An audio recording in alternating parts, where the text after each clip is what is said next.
Good morning. Welcome again to Morning Devotions. Thank you again for our time together. I'd like us to go back in our thoughts today to one of Paul's early sermons, and he talks about King David because he brings out a very important truth. In Acts 13, beginning with verse 22, "But God removed Saul and replaced him with David, a man about whom God has said, I have found David, son of Jesse, a man after my own heart. He will do everything I want him to do."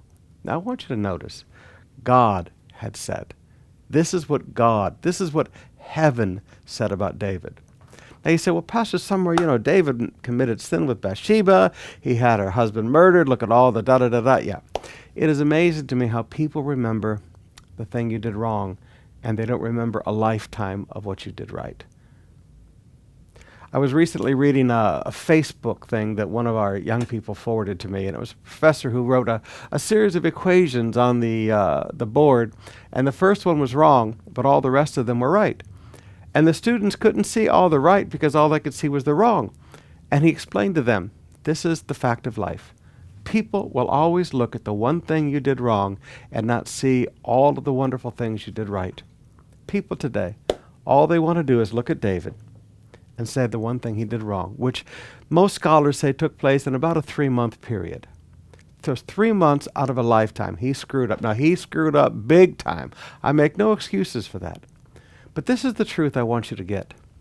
Heaven thinks about you based on your heart and your will. Heaven does not remember you on the basis of your sin. That's under the blood. Heaven remembers you because of your heart and your desires. Now, you just need to sit back and get a hold of that for just a few minutes. When heaven speaks about you, when God speaks about you, he doesn't give a litany of your failures.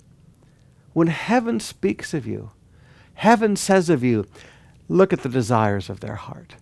When heaven speaks of you, heaven says, would you look at the heart that they have?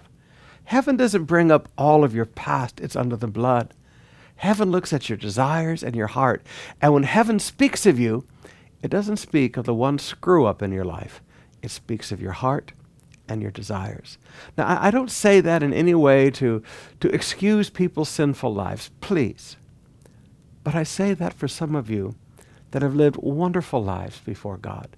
You've been zealous for God your whole life like David.